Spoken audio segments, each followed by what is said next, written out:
United Nations Security Council diplomats who visited northern Rakhine state on Tuesday called on Myanmar to conduct what they called proper investigation into atrocities against the Rohingya during a military crackdown.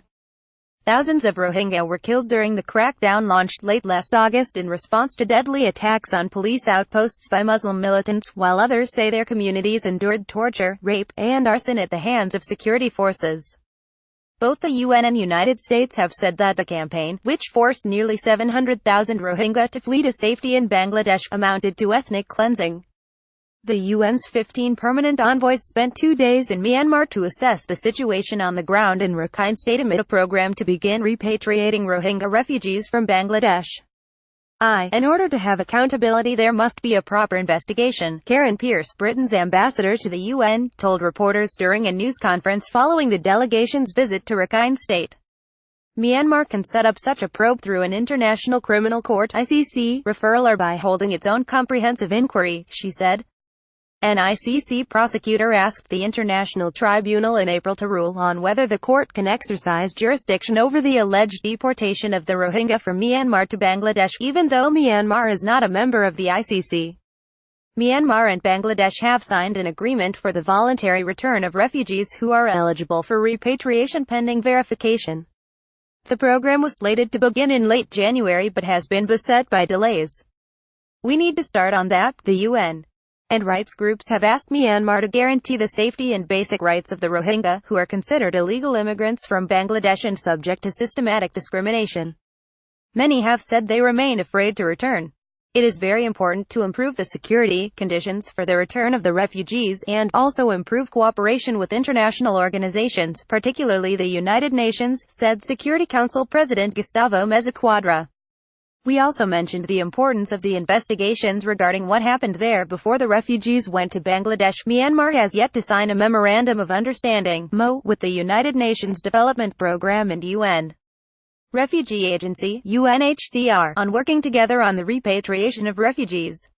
The agencies already have signed a separate similar agreement with Bangladesh.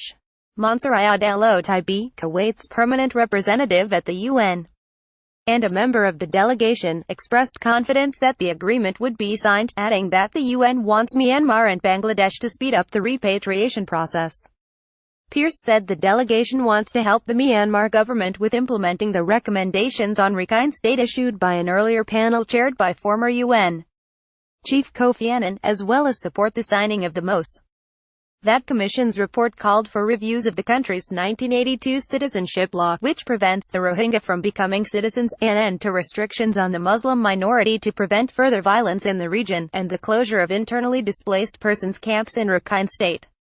We believe if the MOS can be signed quickly and UN agencies be given unconditional access, that will be the best thing to do for the scale of the problem, the absolute scale of having to get so many refugees back home in security and safety so they can practice their livelihoods over time, Pierce said. Even if it takes a long time, we need to start on that. UN Security Council members, from left, Mansour Ayad Al-Otaibi from Kuwait, Gustavo Meza from Peru, Joanna Reneka from Poland, and Karen Pierce from Great Britain, speak at a press conference in Myanmar's capital Naypyidaw, May 1, 2018. Credit, AFP, their attitude will change. Tin Maung Swe, Secretary of the Rakhine State Government, told RFA's Myanmar service that the delegation's perception of the crisis may have changed after its visit. Because there was a planned meeting between the UN security team and local Rakhine ethnics, they learned that the truth is different from what they have heard, he said.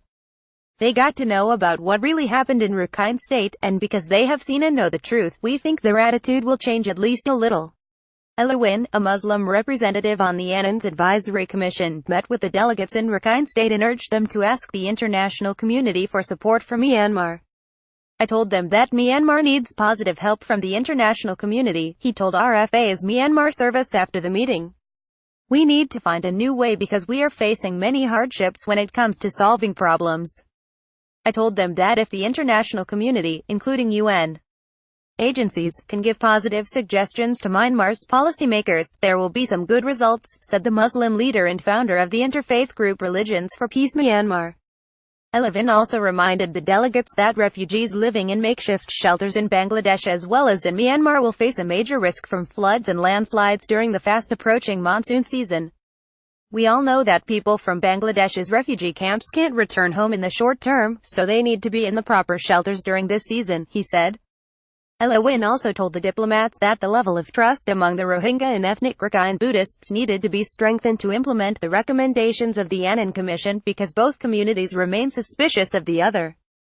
An impartial judgment. NYOI chairwoman of the activist organization Rakhine Women's Network met with the diplomats for only 15 minutes to discuss the contentious relationship between Muslims and Buddhists in Rakhine State.